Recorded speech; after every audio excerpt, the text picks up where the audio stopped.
할렐루야. 오늘도 금요 성령 집회로 나오신 우리 반석교회 모든 성도님들 다시 한번 주님의 이름으로 환영합니다. 오늘 함께 보실 하나님 말씀은 요한복음 20장 18절에서 23절의 말씀입니다.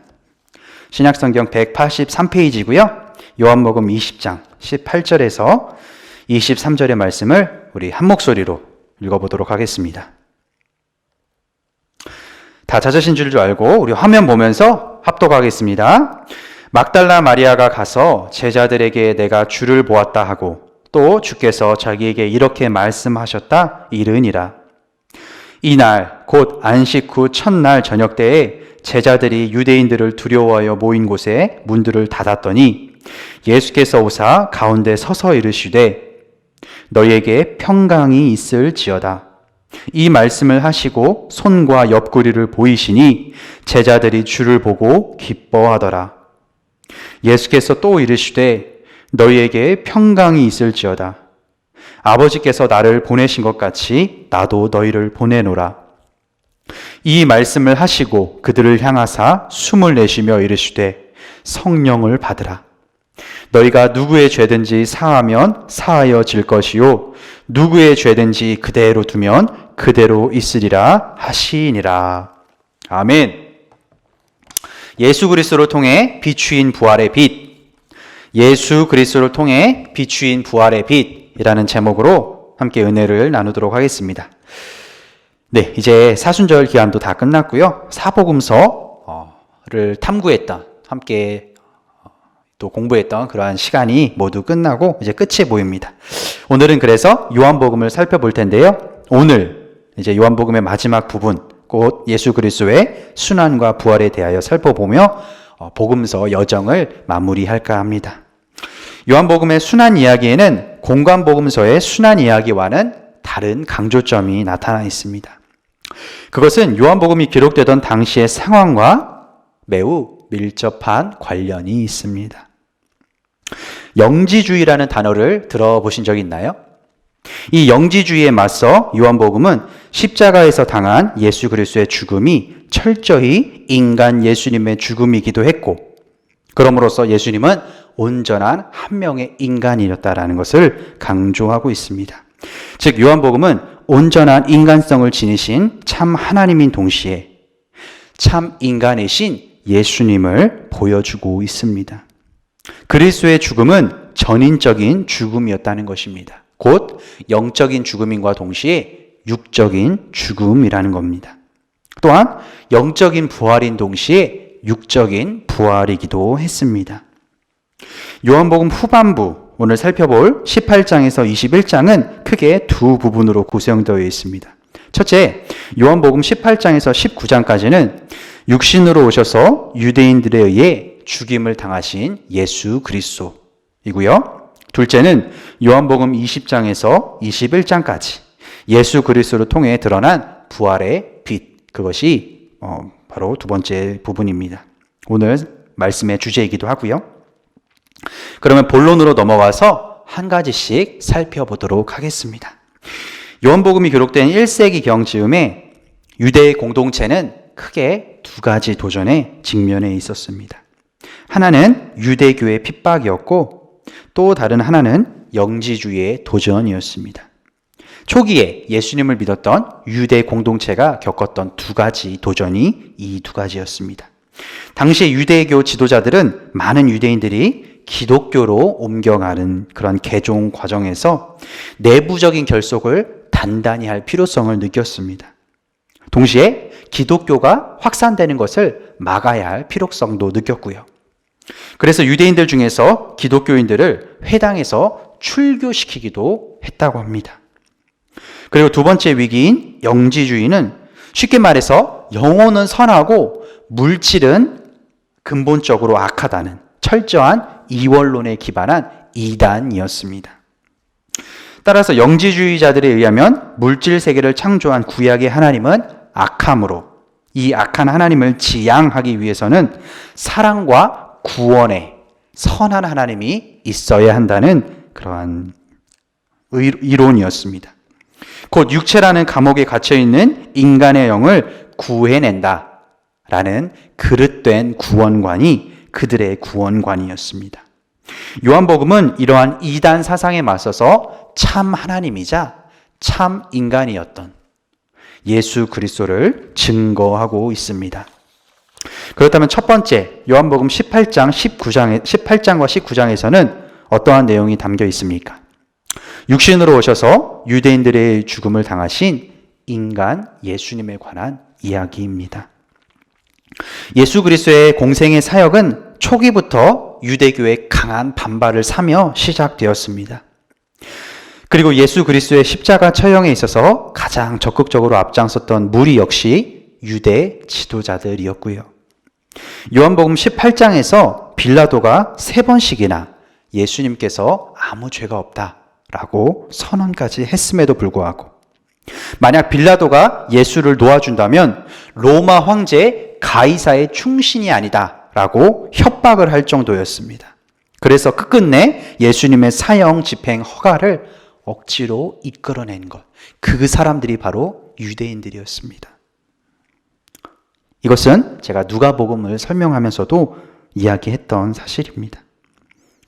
뿐만 아니라 빌라도가 우유부단하게 군중들의 눈치를 보자 유대인들은 가이사 외에는 우리에게 왕이 없나이다 라고 하면서 스스로 민족혼을 팔아버릴 정도로 하나님을 모욕하는 그런 작태를 서슴지 않았습니다. 이처럼 유대인들은 예수님께서 하나님을 모독한다는 신성 모독의 죄명을 씌워서 스스로가 신성 모독을 하나님 외에 또 다른 신이 있을 수 있다, 하나님 외에 또 다른 통치자가 있을 수 있다라고 하는 그런 모순을 저지르고 맙니다. 결국 빌라도는 어떻게 하였습니까? 어쩔 수 없이 무리에게 굴복할 수밖에 없었습니다. 요한복음 3장 19절, 부활의 빛이 세상에 왔으나 사람들이 그 빛보다 더 어두움을 사랑하였도다 라는 말씀처럼 그들은 예수님의 존재를 철저히 부정하였습니다.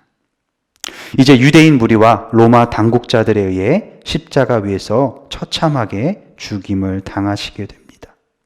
그리고 예수님은 구원의 길을 여시기 위해 육신의 몸을 입고 오셨고요. 우리를 살리기 위해 그분은 동시에 죽으셔야만 했습니다. 그런데 요한의 기록을 보면 십자가 위에서의 예수님의 죽음, 이것이 철저히 인간 예수님의 죽음이기도 했다는 사실이 계속해서 강조되는 것을 봅니다. 예를 들어 요한복음 19장 38절에서는요. 십자가에 못 박히신 후 오랜 시간이 흐르자 예수님이 갈증에 지치신 모습이 나옵니다. 그러면서 내가 목마르다 라고 외치세요. 이는 수많은 한계를 지닌 우리 인간과 예수님이 전적으로 같은 성정을 지닌 인간이었다는 것을 보여주고 있습니다. 또한 로마 병사들이 예수님의 사망 여부를 확인하기 위해 옆구리를 창으로 찌르게 됩니다. 그때 피와 물이 쏟아져 나왔고요. 무슨 뜻이냐 하면 예수 그리스도는 우리 인간과 똑같은 성향과 욕구와 성정을 지닌 한 명의 온전한 인간이셨다는 것입니다.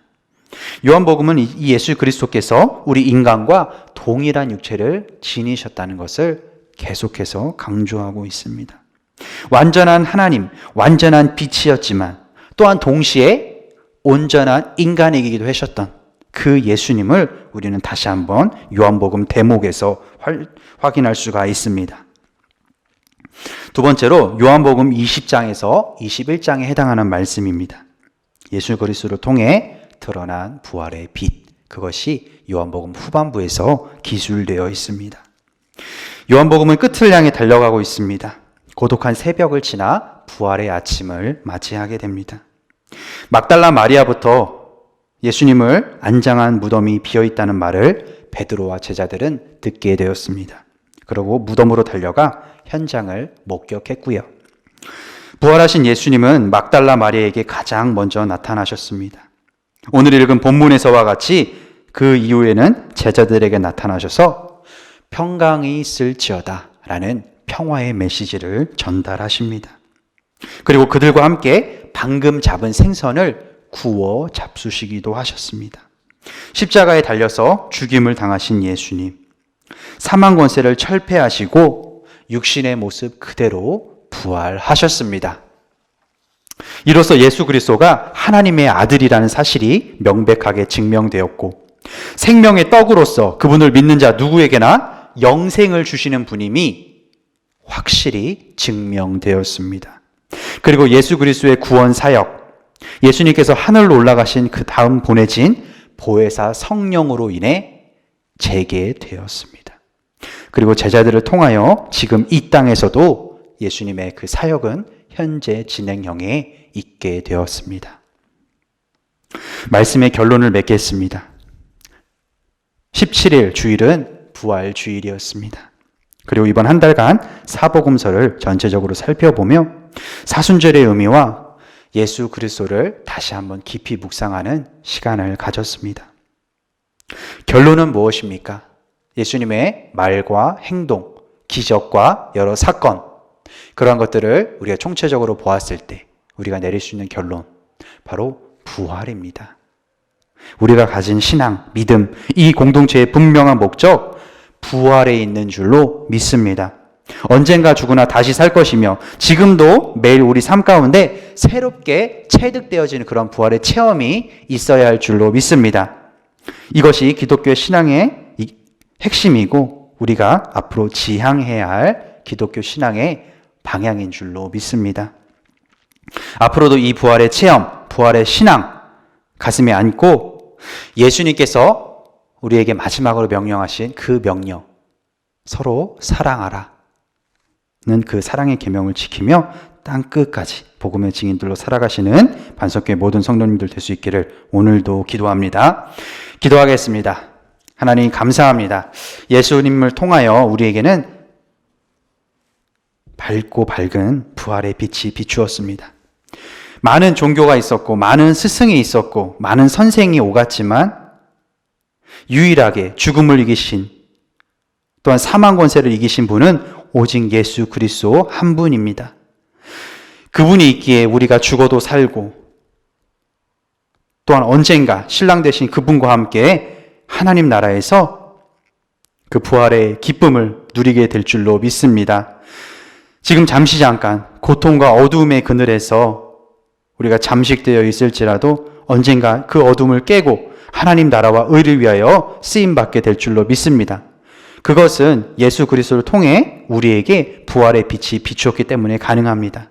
이제 우리 모두 어둠에서 나와 빛으로 나아가는 빛의 자녀들이 될 수 있도록 도와주시고 그 부활의 빛을 그대로 이 만방에 우리도 조금씩 어두운 곳에 빛을 낼 수 있는 그러한 자녀들로 세워나가 주옵소서. 그 시작이 바로 우리 반석교회로부터 시작될 줄로 믿습니다. 이 교회를 향한 애정, 이 교회를 향한 많은 관심과 사랑, 지금 이대로 하나님 나라를 위해 쓰임받을 수 있도록 도와주시고 담임 목사님을 통해 주시는 그 말씀 가운데 그러한 힘과 지혜와 능력이 있을 줄로 믿습니다. 늘 말씀을 갈망하고 말씀을 사모할 수 있도록 도와주시고 예배를 드리지 않으면 안 될 것 같은, 교회를 가지 않으면 안 될 것 같은 그러한 갈급한 심령을 다시 한번 우리에게 부어주셔서 우리가 교회를 사랑하는 마음, 예전보다 지금보다 내일 더 크고 더 강하여 이 교회가 하나님 나라를 위하여 온전히 쓰임받을 수 있도록 우리를 붙들어 주시옵소서. 감사드리며 예수님의 이름으로 기도드립니다. 아멘.